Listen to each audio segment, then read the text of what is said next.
Okay, hi everyone. I am going to show you how to draw an animation over the top of a moving background animation. So if you recall, a few lessons ago, we looked at how to make moving clouds, okay, and we used tweening, okay, and two images to do that. Now we're going to draw over the top, and I'm just going to use the brush tool, which is here.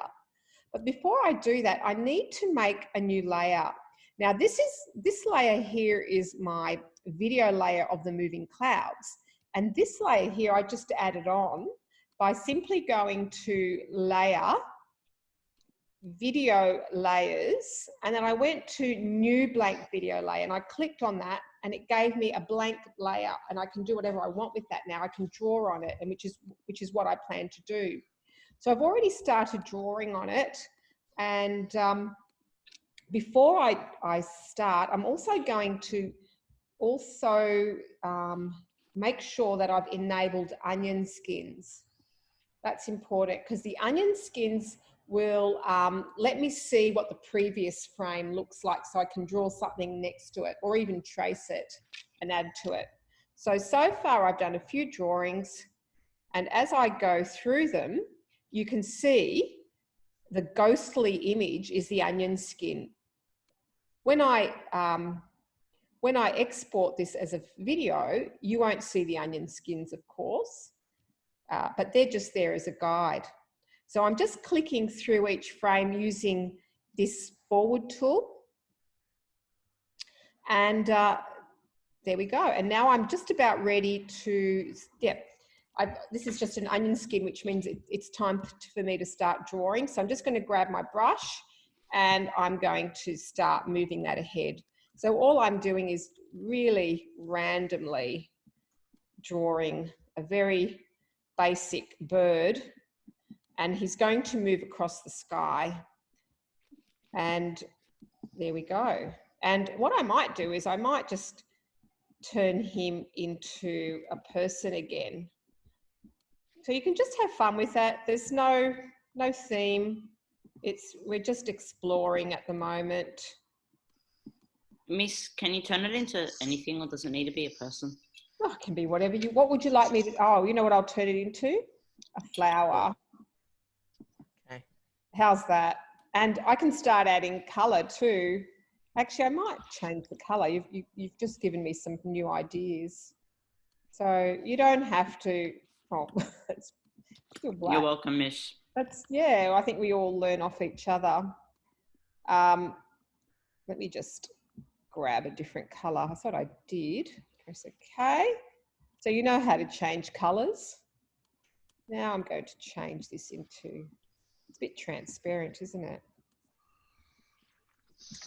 And actually what I might do is I might start colouring that flower in.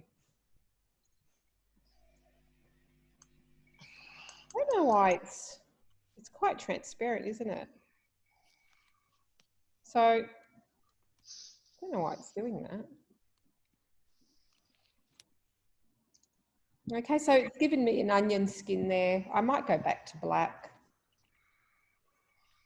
So the whole idea is just to kind of experiment and get an idea as to what is possible with this type of animation. Okay. Oh my goodness! Shh, don't ruin my. Relax. Don't ruin my YouTube. I'm going to take the onion skin. Yeah, don't ruin Mrs. YouTube, you poo. Okay, so here's my here it is with no onion skins, and I'm just moving quickly through it, and yeah, you can see what is possible. Oh, actually, the pink flower was bright. Oh, that's a terrible colouring in effort.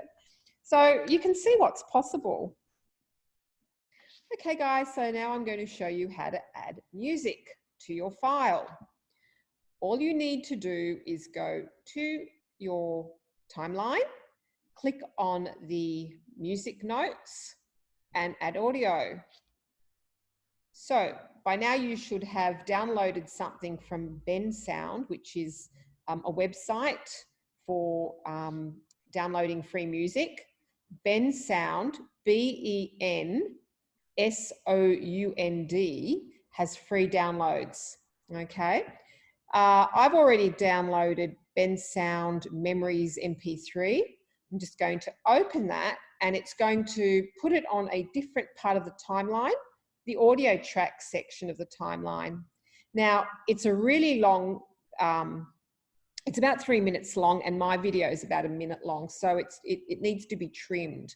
So what I'm going to do is, so that I can see the whole timeline, I'm going to shrink it down here, and that allows me to see the end of the Bensound music.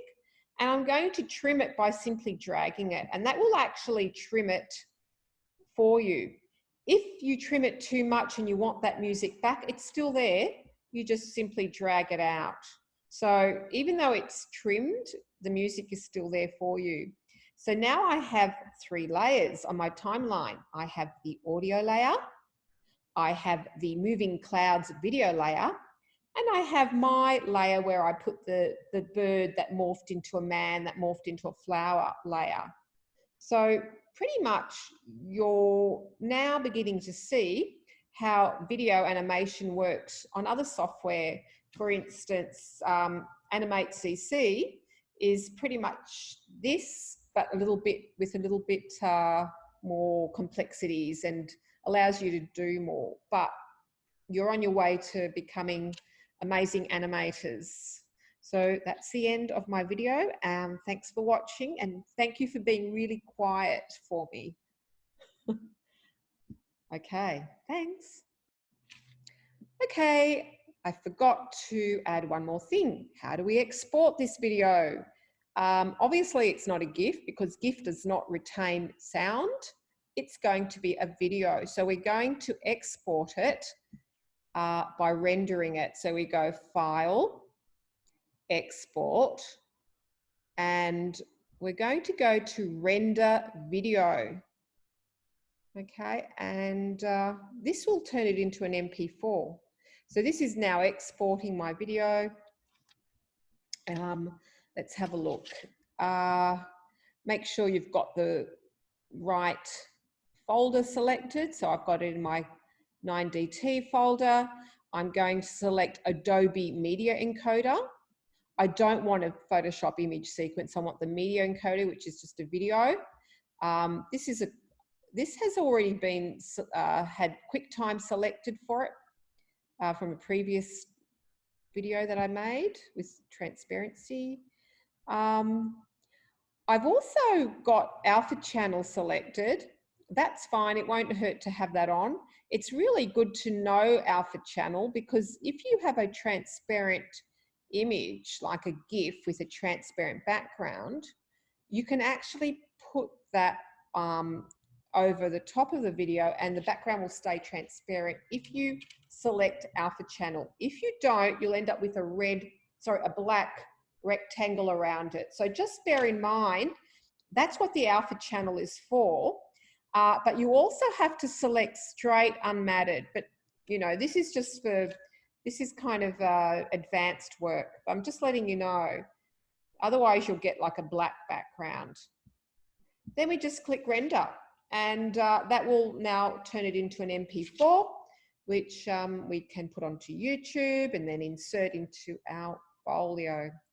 So yeah, that's it. Any questions? No? Great.